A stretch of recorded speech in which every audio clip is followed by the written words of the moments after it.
Welcome back. In this lecture, we are going to begin our topic, leadership. We'll define what is leadership. We'll also look at who is a leader. Then what does it entail for someone to be an effective leader? Then what are some of the skills or knowledge that someone should have for him to be a leader? So we begin by defining what is leadership, and say that leadership can be defined as the process of influencing and inspiring others to work towards the common goal of vision, while also providing guidance, direction, and support to help achieve that goal. Then who is a leader? We'll begin by saying that a leader is someone who possesses the ability to influence others and is often responsible for making decisions that impact the success of a team, organization, or community. Then what does it entail to be effective in leadership? So we say effective leadership is a combination of skills, traits, and behaviors such as communication, empathy, vision, creativity, and problem solving that enable a leader to guide and inspire others towards achieving their objectives. So from that definition, we can see that we are all leaders in our own small ways. At our family level, there are things that you need to be done. And if those things are to be done through somebody, then you have to inspire that person, provide the guidance, communicate, so that something can be done. In our workplaces also, if you want things to be done and you want them to be done through other people, you have to offer leadership for that thing to work. Also in our business, for a business to thrive, there should be leadership. So that is introduction to leadership and what it entails to be a successive leader. Then we also look at briefly the differences between leaders and bosses.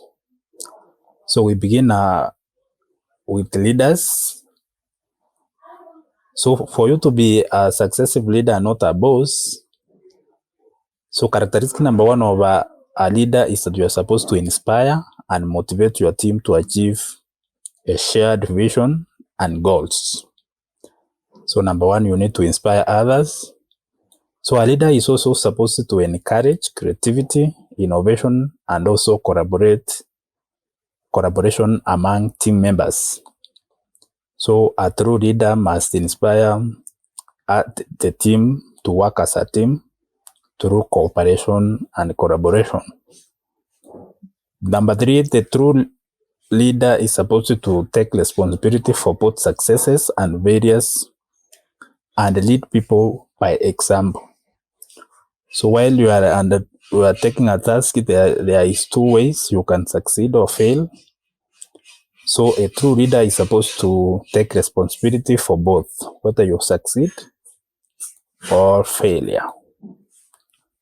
Then the next one is a true leader is supposed to focus on developing the potential of their members and help them grow.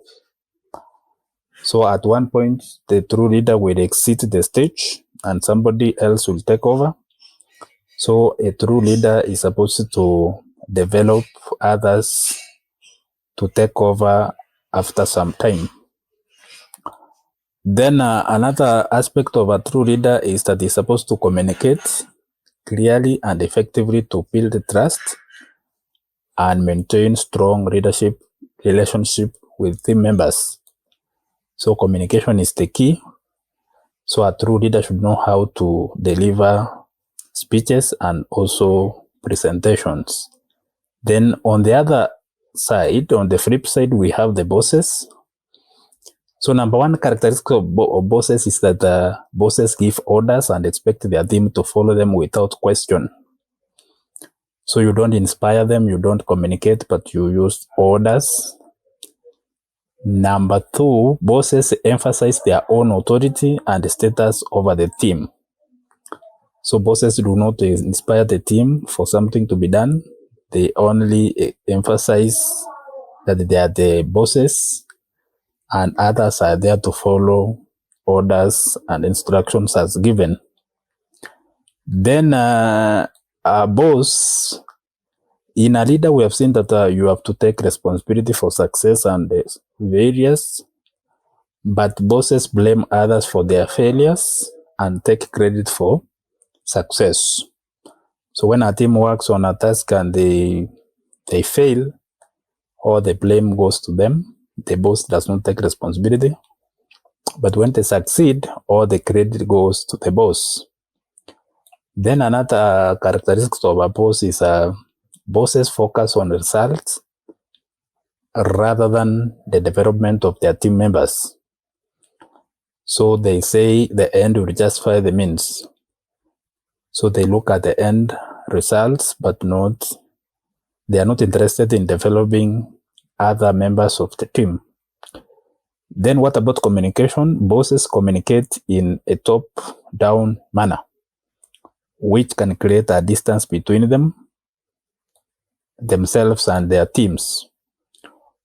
So because we have said that they issue orders which are supposed to be followed, then the form of communication is top-down. Once you receive an order, you're supposed to act the order without question.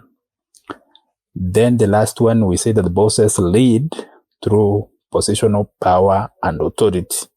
So they are there to issue instructions, and those instructions are supposed to be followed without failure. So briefly, that is leadership.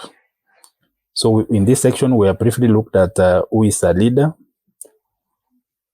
And we have also seen what are the ingredients of a successful or an effective leader. Then we have briefly differentiated between leaders and bosses. And we have seen some characteristics of the two in this section. So see you in the next section.